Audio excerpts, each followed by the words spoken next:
ಎಲ್ಲರೂ ಹೇಗಿದ್ದೀರಾ? ಇವತ್ತಿನ ರೆಸಿಪಿ ಓವನ್ ಇಲ್ಲದೆ ಎಗ್ ಇಲ್ಲದೆ ಸೂಜಿ ಕೇಕ್ ಹೇಗೆ ಮಾಡೋದು ಅಂತ ನೋಡೋಣ. ಫಸ್ಟ್ ಒಂದು ಮಿಕ್ಸರ್ ಜಾರಿಗೆ 1 ಕಪ್ಪಷ್ಟು ಸೂಜಿ ಹಾಕಿ ಅರ್ಧ ಕಪ್ಪಷ್ಟು ಸಕ್ಕರೆ ಹಾಕಿ ಚೆನ್ನಾಗಿ ಗ್ರೈಂಡ್ ಮಾಡಿ ಅದನ್ನು ಒಂದು ಬೌಲಿಗೆ ಟ್ರಾನ್ಸ್ಫರ್ ಮಾಡಿ. ಅದೇ ಮಿಕ್ಸರ್ ಜಾರಿಗೆ ಅರ್ಧ ಕಪ್ ಹಾಲು, ಅರ್ಧ ಕಪ್ ಮೊಸರು, 4 ಟೇಬಲ್ ಸ್ಪೂನ್ ಆಯಿಲು, ಆಮೇಲೆ 40 ml ಬಟರು, ಆಮೇಲೆ ಒಂದು ಸ್ವಲ್ಪ ವೆನಿಲಾ ಎಸೆನ್ಸ್ ಹಾಕಿ ಅದನ್ನ ಗ್ರೈಂಡ್ ಮಾಡಿ ಆ ಮಿಕ್ಸ್ಚರಿಗೆ ಹಾಕಿ ಚೆನ್ನಾಗಿ ಮಿಕ್ಸ್ ಮಾಡ್ಕೊಳ್ಳಿ. ಅದನ್ನು 15 ಮಿನಿಟ್ಸ್ ರೆಸ್ಟ್ ಮಾಡಲು ಬಿಡಿ. ಆಮೇಲೆ ಇನ್ನೊಂದು ಬಾಣಲೆಯಲ್ಲಿ ಕೆಳಗಡೆ ಒಂದು ಸ್ವಲ್ಪ ಉಪ್ಪು ಹಾಕಿ ಅದನ್ನು ಲಿಡ್ ಕ್ಲೋಸ್ ಮಾಡಿ ಒಂದು ಸ್ವಲ್ಪ ಹೀಟ್ ಆಗಲು ಬಿಡಿ. ಈ ಮಿಕ್ಸ್ಚರ್ ಒಂದು 15 ಮಿನಿಟ್ಸ್ ರೆಸ್ಟ್ ಆದಮೇಲೆ ಈ ಕನ್ಸಿಸ್ಟೆನ್ಸಿಯಲ್ಲಿ ಬರಬೇಕು.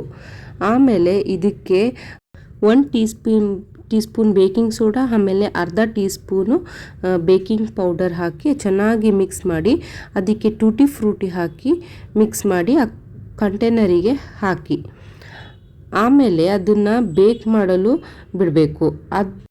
ಪಾತ್ರೆಯಲ್ಲಿ ಉಪ್ಪು ಚೆನ್ನಾಗಿ ಹೀಟ್ ಆದಮೇಲೆ ಅದರೊಳಗೆ ಒಂದು ಸ್ಟ್ಯಾಂಡ್ ಇಟ್ಟು ಬೇಕಿಂಗ್ ಮೋಲ್ಡನ್ನು ಅದರೊಳಗೆ ಇಡಿ. ಅದನ್ನು ಒಂದು 35 ಮಿನಿಟ್ಸು ಒಂದು ಮೀಡಿಯಮ್ ಫ್ಲೇಮಲ್ಲಿ ಹೀಟ್ ಮಾಡಿದರೆ ನಮ್ಮ ಸೂಜಿ ಕೇಕು ಚೆನ್ನಾಗಿ ರೆಡಿ ಆಗುತ್ತೆ. ನೀವೇ ನೋಡ್ಬೋದು ಓವನ್ ಇಲ್ಲದೆ ಎಗ್ ಇಲ್ಲದೆ ಎಷ್ಟು ಚೆನ್ನಾಗಿ ಸೂಜಿ ಕೇಕು ರೆಡಿ ಆಗುತ್ತೆ. ಈ ವಿಡಿಯೋ ಲೈಕ್ ಆದರೆ ಲೈಕ್ ಮಾಡಿ, ಶೇರ್ ಮಾಡಿ, ಸಬ್ಸ್ಕ್ರೈಬ್ ಮಾಡಿ ಹಾಗೂ ಕಮೆಂಟ್ ಮಾಡಿ.